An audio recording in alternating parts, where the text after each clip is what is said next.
Osnovni namen je povezovanje mladih ljudi, prijateljstvo med mladimi. Mi smo pred 3 leti začeli, trajalo je nekaj časa, da smo se potem našli. Moram reči, da vse skupaj se začelo na pobudo našega celjskega župana Bojana Šrota. Potem me je poklicala veleposlanica naša slovenska na Madžarskem in smo se počasi začeli dogovarjati. Letos smo bili tam mi marca, zdaj oni prihajajo k nam.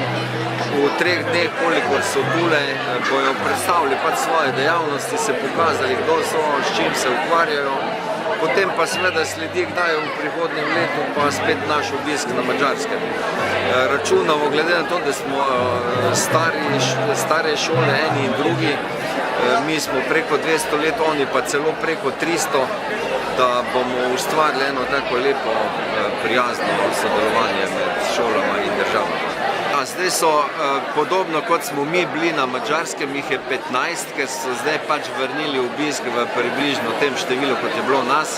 Poleg teh 15 dijakov so pa tu še 3 profesorji in pa ravnatelji. Tako da sami dijaki so doma pri naših, ker gre za izmenjavo podobno kot na Madžarskem.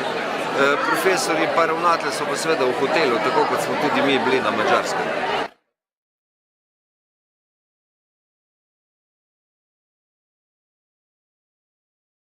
So, bi rekel, zelo velike, bolj ko opazujem, ker sem bil tudi sam na Madžarskem, pa zdaj se tudi pogovarjamo, razlike so kar precejšnje. Zelo veliko dajo na Madžarskem na jezike, tako da imajo recimo 10 ur angleščino v prvem letniku.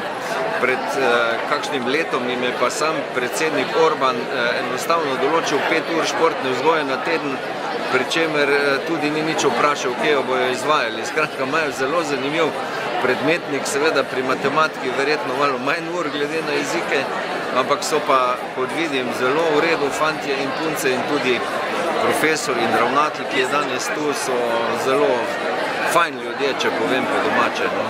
Tako da se dobro razumemo, pa mislim, da bomo tudi v prihodnje lepo sodelovali.